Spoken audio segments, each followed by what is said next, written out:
কুড়িগ্রামের রৌমারী ও ভুরুঙ্গামারী সীমান্ত দিয়ে ৩৬ রোহিঙ্গাকে পুশ-ইন করেছে বিএসএফ, জিজ্ঞাসাবাদ করছে বিজিবি।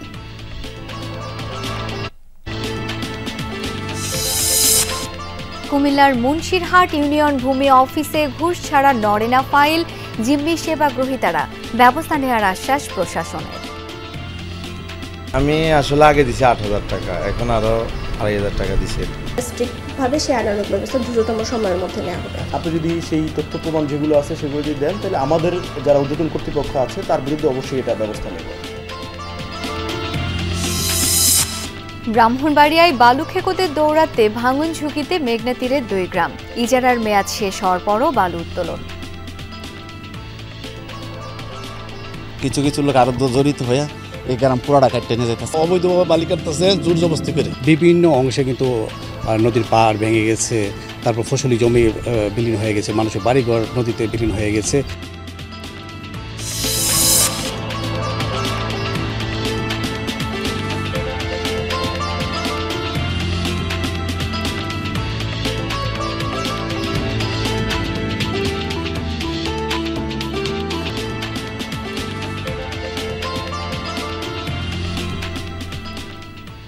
আমন্ত্রণ সংবাদ সারা দেশে, আপনাদের সাথে আছি আমি শাওন দত্ত। এতক্ষণ শিরোনামগুলো দেখছিলেন, এবার বিস্তারিত। কুড়িগ্রামের ভুরুঙ্গামারী ও রৌমারী সীমান্ত দিয়ে ৩৬ রোহিঙ্গাকে বাংলাদেশে পুশ-ইন করেছে বিএসএফ, তাদের আটক করেছে বিজিবি।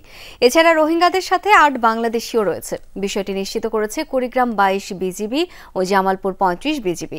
কর্মকর্তারা জানান, ভোরে রৌমারীর শাপলা চত্বর এলাকায় ভ্যানে করে যাওয়ার সময় ২০ রোহিঙ্গা সহ ৭ বাংলাদেশিকে আটক করা হয়। ঘটনাস্থল থেকে পালিয়ে যাওয়া আরও ২ রোহিঙ্গা ও ১ বাংলাদেশিকে আটক করে রৌমারী থানা পুলিশ। এছাড়া ভুরুঙ্গামারী নতুন বাজারে ভোরে ১৪ রোহিঙ্গাকে আটক করে স্থানীয়রা। পরে তাদের কুড়িগ্রাম ২২ বিজিবির কাছে হস্তান্তর করা হয়। আটককৃতদের জিজ্ঞাসাবাদে জানা গেছে, ভারতীয় সীমান্তরক্ষী বাহিনী তাদেরকে পুশ-ইন করেছে। বিস্তারিত তথ্য প্রেস বিজ্ঞপ্তির মাধ্যমে জানানো হবে বলে জানিয়েছে বিজিবি।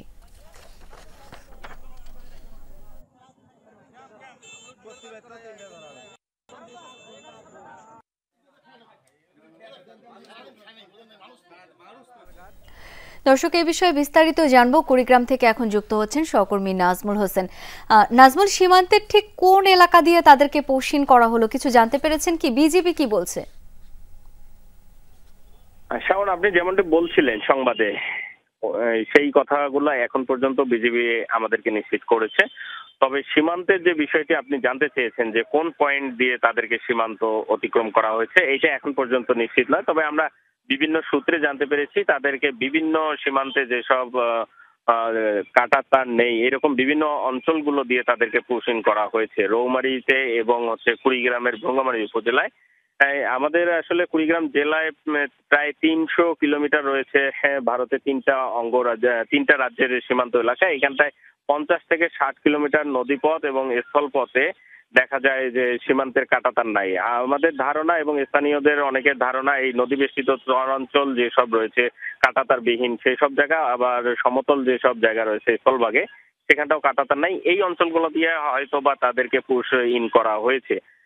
এটা এখন পর্যন্ত বিজিবি তেমন নিশ্চিত হতে পারেনি এবং তাদেরকে রোহিঙ্গা এবং যে ৮ জন বাংলাদেশি রয়েছে তাদেরকে আটক করা হয়েছে, যার কারণে জিজ্ঞাসাবাদ করে তাদেরকে সঠিক তথ্য এবং অন্যান্য যে তথ্য উপাত্তগুলো আছে সেগুলো সংগ্রহ করার পর তারা প্রেস বিজ্ঞপ্তির মাধ্যমে জানাবে সাংবাদিকদের। আর একটা বিষয়, কুড়িগ্রাম ২২ বিজিবির লেফটেন্যান্ট কর্নেল মাহবুবুল হক একটি বিষয় নিশ্চিত করেছেন, তারা বিএসএফ কে যোগাযোগ করেছে। তবে বিএসএফ এই বিষয়টা নিশ্চিত করেনি তাদেরকে পুশ-ইন করা হয়েছে। হ্যাঁ, তাদের বিভিন্ন তথ্য অসঙ্গতি কথাবার্তায় বিজিবির কাছে, কর্তৃপক্ষের কাছে কিছুটা অসঙ্গতি মনে হয়েছে এবং তারা এটা নিয়ে ব্যাপক তথ্য উপাত্ত সংগ্রহের চেষ্টা চালাচ্ছে, এরকমটি জানিয়েছে। শাওন। নাজমুল, ধন্যবাদ আপনাকে। রাখাইন রাজ্যে চলমান সংঘর্ষে বাংলাদেশে পালিয়ে এসে আশ্রয় নেয়া মিয়ানমারের সেনা ও বর্ডার গার্ড সদস্য সহ ৪০ নাগরিককে নিজ দেশে ফেরত পাঠানো হচ্ছে আজ। দুপুরে কক্সবাজার বিমানবন্দর থেকে মিয়ানমারের একটি বিশেষ বিমান যোগে তাদের হস্তান্তর করার কথা রয়েছে। এরই মধ্যে তাদের কক্সবাজার বিমানবন্দরে নিয়ে আসা হয়েছে। বিজিবি জানায়, রাখাইনের সংঘাত শুরুর পর সীমান্তের বিভিন্ন এলাকা দিয়ে ৩৪ জন ব্যক্তি বাংলাদেশে ঢুকে আশ্রয় নেয়। এদের মধ্যে সেনা ও বিজিবি সদস্য ছাড়াও রয়েছেন সাধারণ নাগরিক। এছাড়া 6 জন ছিলেন কারাগারে বন্দী। কক্সবাজার বিমানবন্দর কর্তৃপক্ষ জানিয়েছে, মিয়ানমার থেকে একটি বিশেষ বিমান 1:30টা নাগাদ কক্সবাজারে অবতরণ করবে। মিয়ানমারের নাগরিকদের নিয়ে 2:45টার দিকে বিমানটি কক্সবাজার ত্যাগ করার কথা রয়েছে। এদিকে মিয়ানমারে আটক থাকা 214 জন বাংলাদেশি নাগরিক তাদের দণ্ড শেষ করে দেশে ফিরে এসেছে।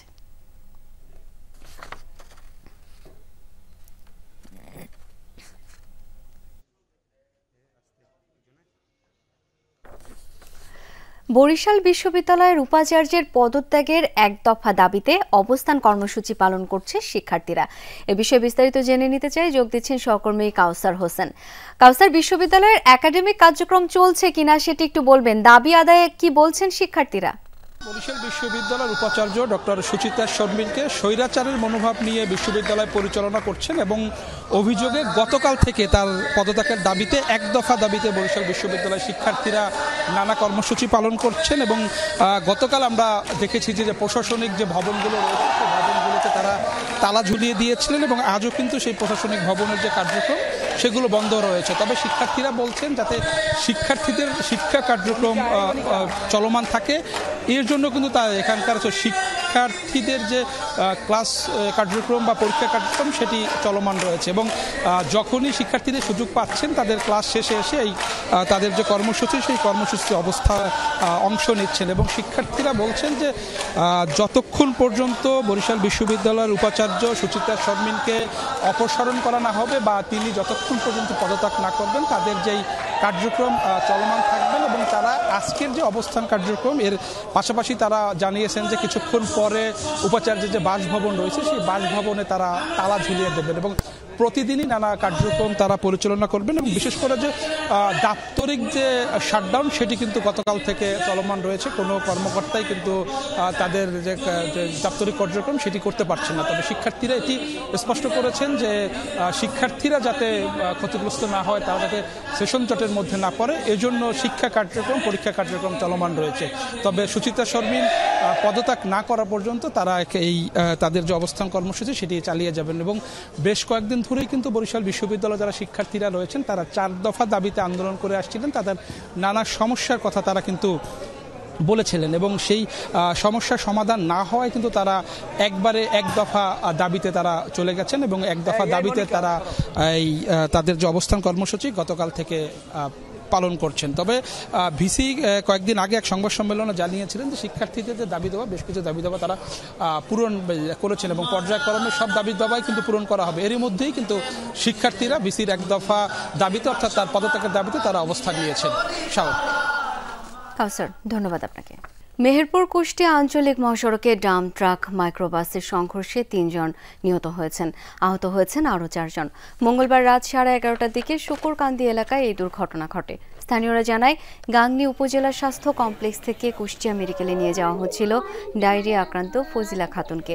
পথে রোগীবাহী মাইক্রোবাসের সাথে ডাম ট্রাকের সংঘর্ষ হয়।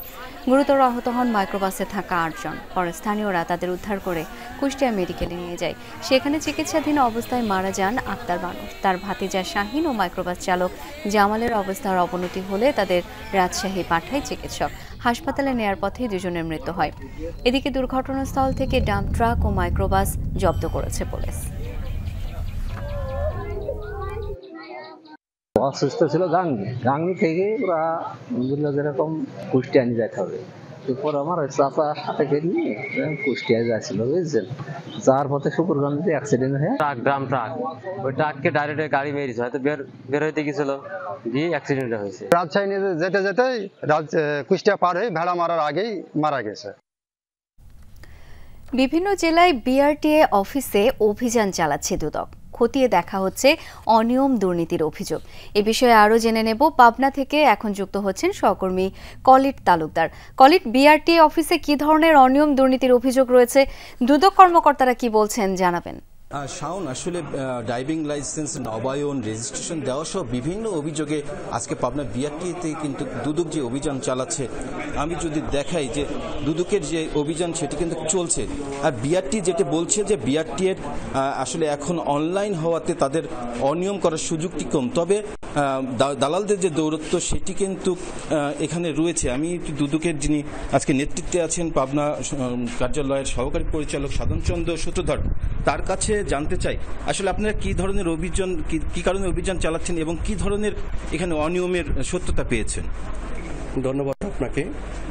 আমরা দুর্নীতি দমন কমিশন প্রধান কার্যালয় ঢাকার নির্দেশে আমরা দুর্নীতি দমন কমিশন সম্মানিত জেলা কার্যালয় পাবনার থেকে একটি টিম এখানে অভিযান পরিচালনা করি।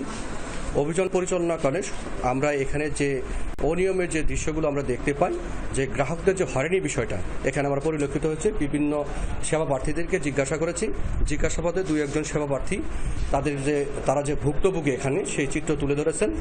আর একজন দালালকে আমরা ধরেছি, সে যে এখানে দালালি করে সে বিষয়টা তিনি এখানে বলেছেন আমাদের কাছে। এই পর্যন্ত আমরা পেয়েছি, তবে এখানে যে দালালের দৌরাত্ম্য রয়েছে এটা স্পষ্ট এখানে আমরা ধরেছি আমরা।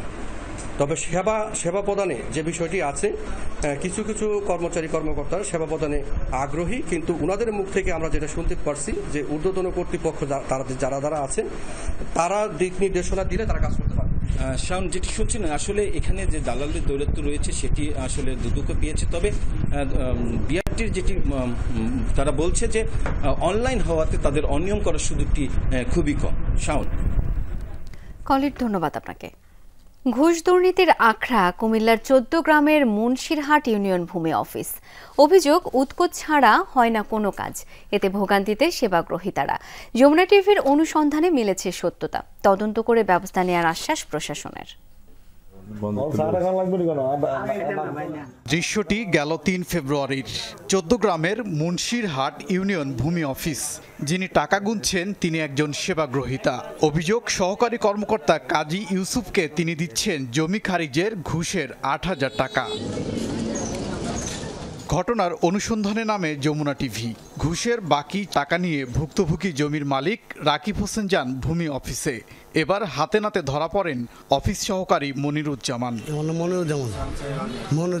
আমি আসলে আগে দিছি 8,000 টাকা, এখন আরো 2,500 টাকা দিছি আর কি।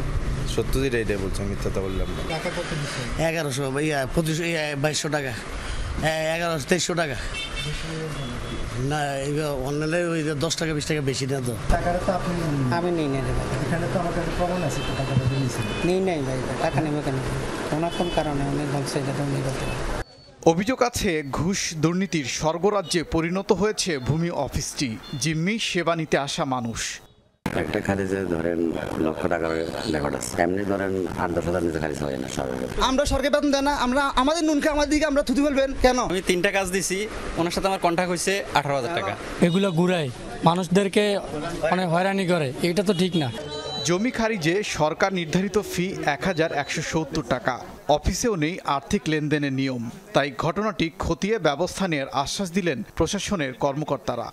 ভিডিও চিত্র আমাকে দেখিয়েছেন, তার বেসিসে যেরকম আমাদের আইনানুগ যে ব্যবস্থা, অবশ্যই সেটা স্ট্রিক্টভাবে সেই আইনানুগ ব্যবস্থা দ্রুততম সময়ের মধ্যে নেওয়া হবে। আপনি যদি সেই তথ্য প্রমাণ যেগুলো আছে সেগুলো যদি দেন, তাহলে আমাদের যারা ঊর্ধ্বতন কর্তৃপক্ষ আছে তার বিরুদ্ধে অবশ্যই এটা ব্যবস্থা নেব।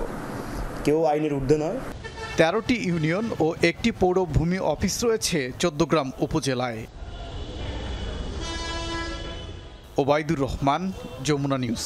খুলনায় সেনাবাহিনীর যৌথ অভিযানে চিহ্নিত সন্ত্রাসী তাওহিদুল ইসলাম তুহিন ওরফে কালা তুহিন তার 2 সহযোগী গ্রেপ্তার হয়েছে। মঙ্গলবার বটিয়াঘাটা উপজেলার একটি হাঁসের খামার থেকে তাদের গ্রেপ্তার করা হয়। সেনা কর্মকর্তারা জানান, তালিকাভুক্ত সন্ত্রাসী রনি চৌধুরী ওরফে গ্রেনেড বাবুর প্রধান সহযোগী হিসেবে পরিচিত গ্রেপ্তার কালা তুহিন গোয়েন্দা তথ্যের ভিত্তিতে গেল কয়েকদিন নজরদারিতে থাকার পর মঙ্গলবার সাচিবুনিয়া এলাকায় অভিযান চালানো হয়। এ সময় কালা তুহিনের 2 সহযোগী হাবিব শেখ ও কে এম মিজানুর রহমান সুজনকেও গ্রেপ্তার করা হয়েছে। তাদের কাছ থেকে একটি বিদেশি 9mm রিভলভার, 4 রাউন্ড তাজা বুলেট, দেশীয় অস্ত্র, 2 কেজি গান পাউডার, 12টি মোবাইল সহ বেশ কয়েকটি সিম কার্ড, নগদ অর্থ উদ্ধার করা হয়।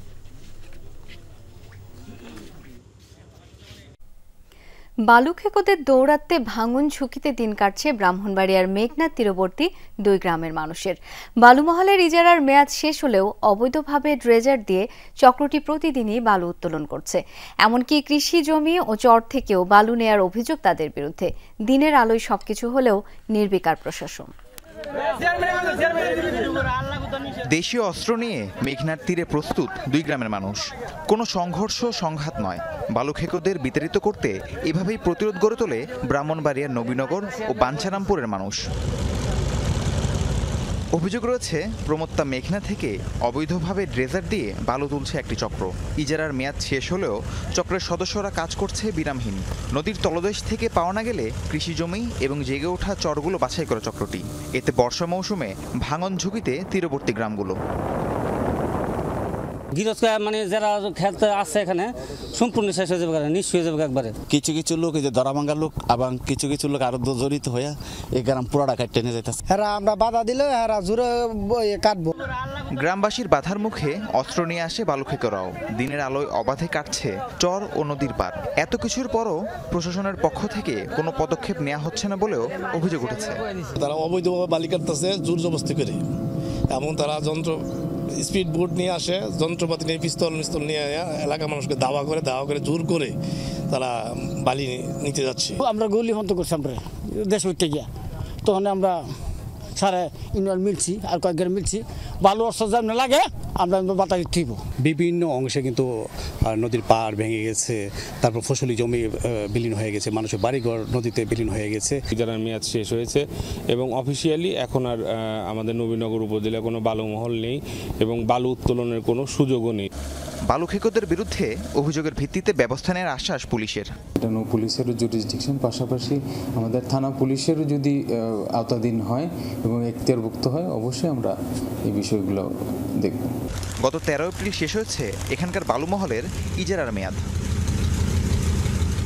রাহিম সারোয়ার, যমুনা নিউজ। এই ছিল সংবাদ সারা দেশের এখনকার আয়োজনে। এতক্ষণ সাথে থাকার জন্য সবাইকে অসংখ্য ধন্যবাদ।